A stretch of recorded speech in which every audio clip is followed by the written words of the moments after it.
um frio na barriga, dá essa inquietação, dá essa ansiedade.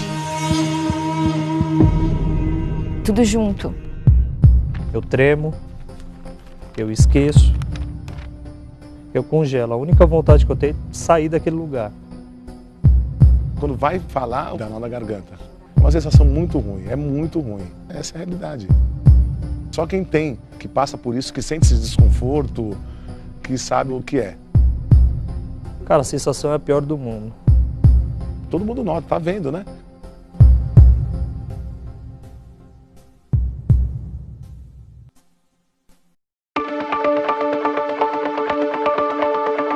Moro aqui em São Paulo. Trabalho numa empresa de telemarketing, no setor que cuida da parte de comunicação. Na prática, o que você faz? Eu tenho que fazer a divulgação para os funcionários. Então lá eu posso falar para 100, 200, 50 pessoas, dependendo do setor. E é onde entra o meu nervosismo. E na primeira vez que a gente acompanhou o dia a dia dela, deu para perceber que a Luzia não estava exagerando.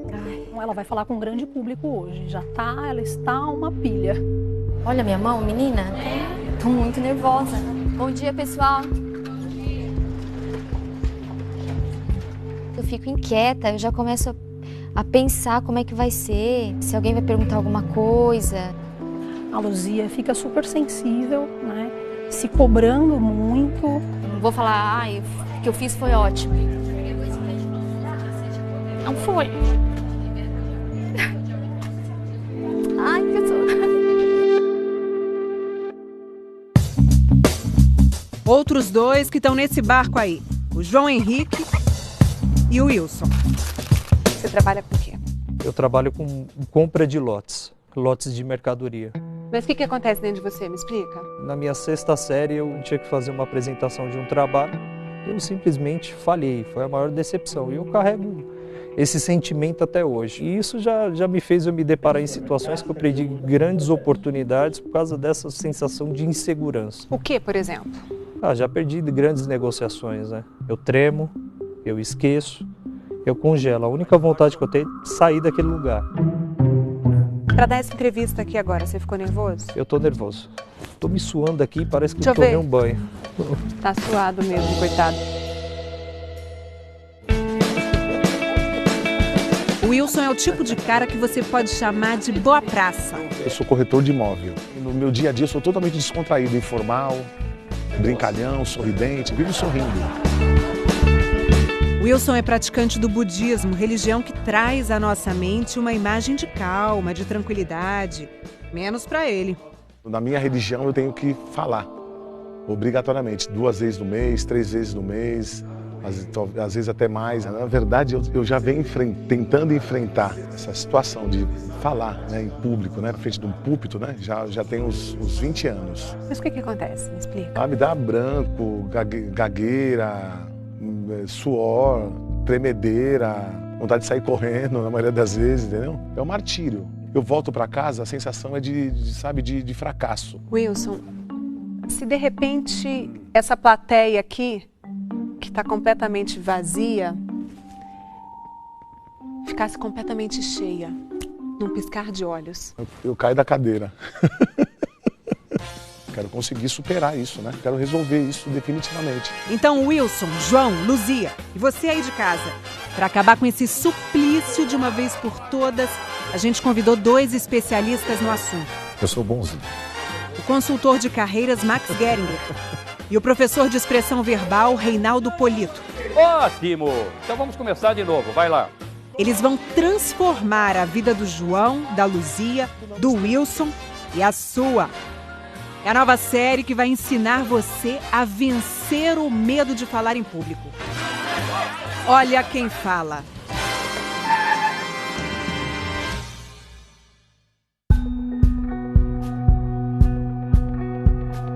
Vocês estão diante de 2 especialistas, palestrantes, que encantam e seguram qualquer plateia. Você é muito bom falando ao vivo, viu?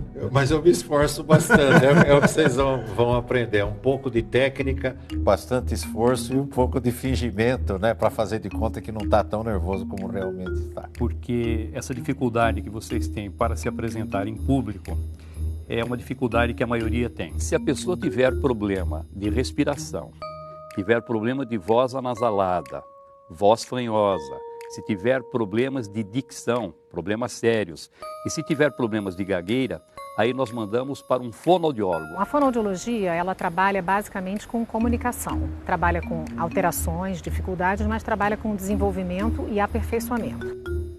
Então, mãos à obra. Ou melhor, boca no trombone. Bom dia. Cada um de vocês vai ter 1 minuto para subir ali e se apresentar para eles. Não é mais ou menos 1 minuto, é até 1 minuto. Controlem o tempo. Pode ficar com o celular na mão? Olha aí a desculpa de quem não sabe o que fazer com as mãos na hora de falar. Quando a gente começa a falar para uma plateia, você tem 30 segundos para a plateia decidir se vai gostar ou não de você. Por isso que esses 30 segundos iniciais são tão importantes. A gente monitorou o nervosismo deles pelos batimentos cardíacos. Tô nervoso, tô muito nervoso. A Luzia era de longe a mais tensa. Você reparou que você não usou o microfone para falar? É verdade. Mas você viu que tinha um microfone ali? Olha, eu vi que tinha algo ali, mas nem... Eles pensam que terminou, mas agora que eles vão encarar o primeiro desafio de verdade. Eu tenho aqui 3 envelopes e em cada um deles eu tenho um tema. Como está o mercado imobiliário em São Paulo? Para eles falarem lá na frente sobre esse tema. É um produto remanufaturado. Mas com uma pegadinha. Enquanto eles preparavam o discurso, a gente lotou o auditório sem eles saberem. João, pode entrar.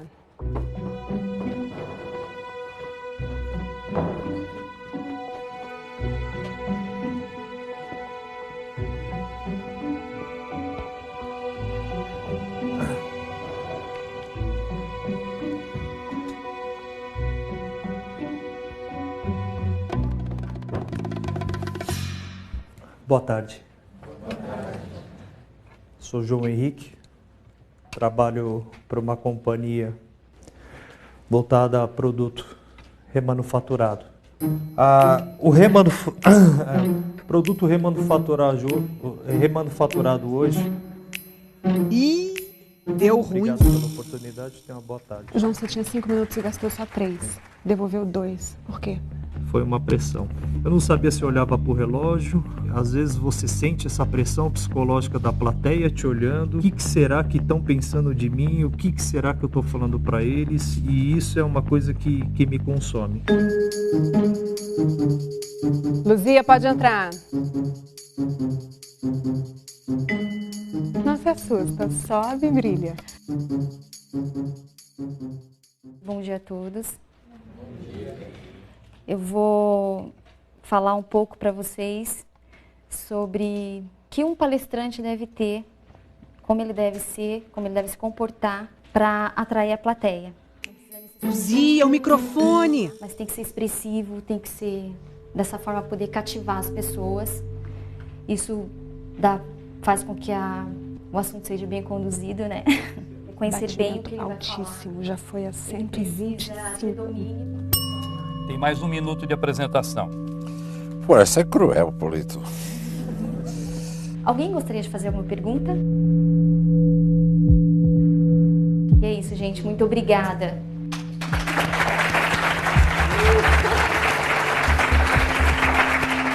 E aí? Vontade de chorar. Tá de chorar. Se assustou? Um pouco. Não esperava. Wilson, sua vez. Na verdade, a minha palavra é falar como que está o mercado imobiliário em São Paulo na economia atual. Né? Não está fácil, né? Não está tendo mais lançamento, né? Já reparou no tique nervoso, né? A todos pela presença e meu muito obrigado. Pelo menos ele fez no tempo certinho. Tá mais calmo agora. Se eu tivesse te contado lá dentro que ia ter uma plateia aqui, você acha que você ia ficar mais nervoso sabendo antes ou sabendo agora? Mais nervoso sabendo antes? Muito mais. Obrigado, plateia, mas agora a palavra é do Max e do Polito. João Henrique, você quer começar pela parte ruim ou pela parte boa? pela parte ruim. Pela parte ruim, ok. A minha percepção é que você estava pouco confortável no palco. Você não sabia o que fazer com a mão e enfiou ela no bolso. Isso fez com que você se posicionasse de uma forma incorreta, ficasse com semblante carregado. O fato de você, para a tua apresentação, ter trazido a caneta, que você não ia usar para nada, começa a fazer o público prestar atenção na caneta. Você tem uma voz bonita, ela não está sendo bem aproveitada, mas é uma voz bonita. Parte boa, você tem postura e você é uma pessoa agradável de ser vista. Maravilha, eu só tenho a agradecer. Obrigado, então. Obrigado. E o Wilson, que usou todo o tempo que tinha à disposição? Mais tranquilo, Wilson? Mais ou menos. O interessante no seu caso é que você tem um enorme sorriso. Você tem um rosto muito simpático. E a primeira coisa que você disse é que você estava nervoso. Tô nervoso, tô muito nervoso. A gente jamais deve chegar num palco e pedir desculpa por nada. Com relação a você ter a voz grave, isso é um benefício que você tem. Fica muito mais fácil conquistar credibilidade a partir de uma voz como essa que você está apresentando. Tinha uma plateia na sua frente. Você falava olhando para a parede, você falava olhando para o teto, você falava olhando para o chão e de vez em quando olhando para a plateia. A gente chama de fuga do olhar. Uma coisa que é preocupante em quem fala em público é a repetição constante de algumas palavras. No seu caso, né. A gente contou, viu? Foram mais de 40 nés. Que significa, não é mesmo, gente? Vocês não estão de acordo comigo, né? Ora, tirando isso, você vê alguma coisa tremendamente complicada para melhorar?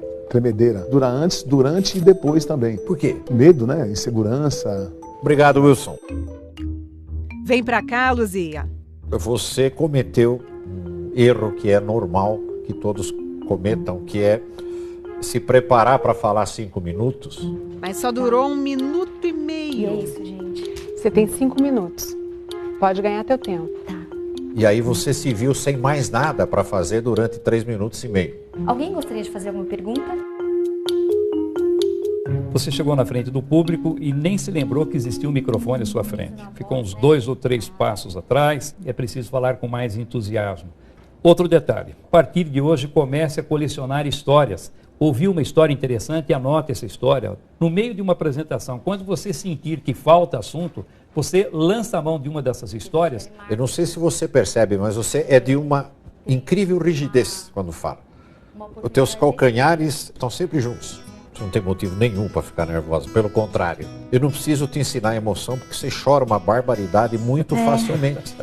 Então você é uma pessoa emotiva. Você só precisa aprender como fazer isso, transferindo essa emoção para aquilo que você está falando. Obrigado, Luzia. Obrigada. Boa sorte. Muito obrigada. Vamos agora, vai lá. Já pensou dar uma garrafa dessa pra sogra? A estrada vai ser longa e os desafios muitos. Você se identificou com o Wilson, com o João ou com a Luzia? Tem essa dificuldade, esse medo de falar em público? Tá fácil. É só você acompanhar com a gente todo domingo o treinamento que eles vão ter e treinar junto com eles. No final, eu quero você superando os seus desafios, as suas dificuldades. E quem sabe mandando um vídeo pra cá? Agora vai lá no site do Fantástico e conta a sua história pra gente. Semana que vem tem mais.